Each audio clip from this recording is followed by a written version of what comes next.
Look at a map of Europe today. What do you see? Neatly defined countries, clear borders, distinct flags.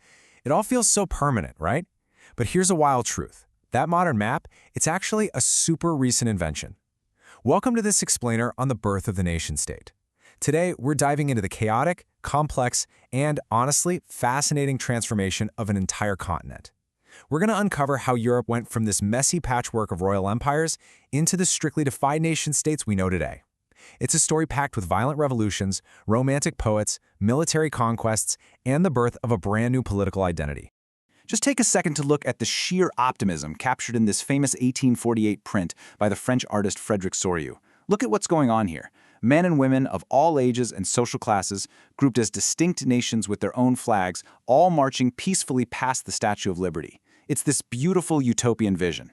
In his dream, absolutist institutions, represented by all those shattered crowns and scepters lying on the ground, they're dead and gone. And in their place is a world of democratic and social republics living in perfect harmony. But, well, as we'll see, turning that romantic dream into reality was anything but peaceful. Which brings us to the central mystery of our explainer. How did we actually get from that old world to the new one? How did a continent ruled by kings who literally swapped territories like trading cards transform into a map strictly defined by nations? It's a journey that takes us all the way from high-minded philosophical ideals in Paris straight into the muddy, bloody battlefields of the Balkans. But before we get too far ahead of ourselves, we really need to nail down what exactly replaced those old empires. What is a nation-state? Well, it's not just about drawing lines on a map and setting up a government. It's really about the people inside those borders. In a nation-state, the majority of the citizens, not just the elite rulers, actually share a common identity, a shared history or descent. And that was a radical departure from the massive multinational empires of the time. Take the Habsburg Empire, for example. It was just this gigantic, disjointed patchwork of Alpine regions, Bohemia, Lombardy, and dozens of different ethnic groups who basically had zero in common except for the monarch who happened to rule them. Now, the very first clear, explosive expression of this new nationalism didn't happen quietly. It sparked in France in 1789. The French Revolution violently shattered the old order. It took sovereignty directly away from an absolute divine right monarch and shoved it right into the hands of the everyday citizens. The revolutionaries declared that, from that day forward, the people would constitute the nation and shape its destiny. They basically invented the modern political nation overnight. But here's the fascinating part. You can't just wave a wand and declare a nation into existence, right? You actually have to manufacture its identity from scratch. And the French revolutionaries were absolute masters at this. They actively built a collective identity using some very specific tools. They pushed ideas like la patrie, the fatherland, and le citoyen, the citizen, to emphasize a united community with equal rights. They ditched the royal standard for the new tricolor flag. They abolished internal customs duties, centralized the laws, and, maybe most crucially, they actively discouraged regional dialects, aggressively pushing Parisian French as the one single common language of the entire nation. They weren't just building a country, they were building a people. And that French identity soon went continental, largely thanks to one guy, Napoleon Bonaparte. Now, Napoleon is tricky. He essentially exported this French identity, but it came with a massive price tag. On the one hand, he brought administrative equality to the territories he conquered through his 1804 Civil Code. He wiped out feudal privileges, secured property rights, stuff the locals actually cheered for at first. But the honeymoon didn't last long. That administrative efficiency was paired with brutal military oppression, strict censorship, crushing taxes, and forced conscription to feed his endless wars. So as you can imagine, the initial enthusiasm across Europe pretty quickly morphed into fierce hostility. But honestly, despite the massive backlash against Napoleon, the genie was out of the bottle. The real engine driving this whole new era was liberalism. Coming from the Latin root liber, meaning free, liberalism became the ultimate rallying cry for the educated middle class. Politically, it meant ditching autocracy for a government by consent, usually with a constitution and a parliament. But economically, it was arguably even more vital. It was all about free markets and getting rid of state restrictions. Just imagine being a merchant in 1833, trying to travel from Hamburg to Nuremberg, and having to pass through 11 different customs barriers, paying a 5% duty at every single one. Liberals wanted to sweep all of that away and create one unified economic territory. Which brings us to this incredibly profound way of looking at what a nation truly is. The French philosopher Ernst Renan nailed this back in 1882. He said, "A nation is a large-scale solidarity. Its existence is a daily plebiscite, basically a daily vote. What he's saying is that a nation isn't just defined by language or race or where a river flows on a map. No, it's about a heroic past, shared glories, and most importantly, the active, ongoing consent of the people to be together. It's a daily, unspoken choice to say, yes, we are still a nation. Okay, but how do you actually get millions of people to feel that large-scale solidarity? This is where culture becomes a weapon. Nationalism wasn't just built by politicians and generals. It was heavily fueled by a massive cultural movement called Romanticism.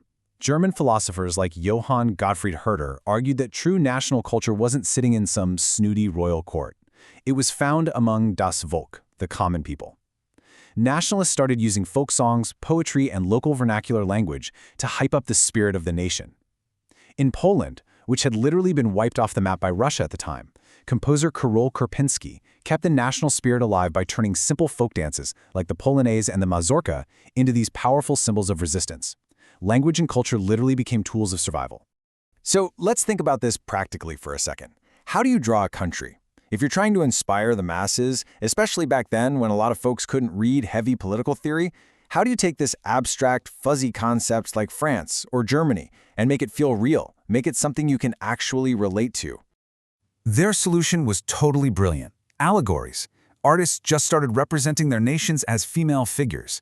It wasn't any specific real-world woman, but a personification of everything the country stood for. In France, you had Marianne. She wore the red cap of liberty and the tricolor, representing a true nation of the people. In Germany, they came up with Germania. You'll usually see her wearing a crown of oak leaves, because in German tradition, the oak represents heroism. These allegories took a completely abstract idea and gave it a concrete, emotional face that everyday people could instantly connect with. All right, let's quickly track how all this chaos played out over time. Back in 1815, after Napoleon finally lost, the conservative powers, like the Austrian Chancellor Metternich, held the Vienna Congress to restore the old monarchies. They really tried to just hit rewind and turn back the clock. But you can't stop economic and social momentum.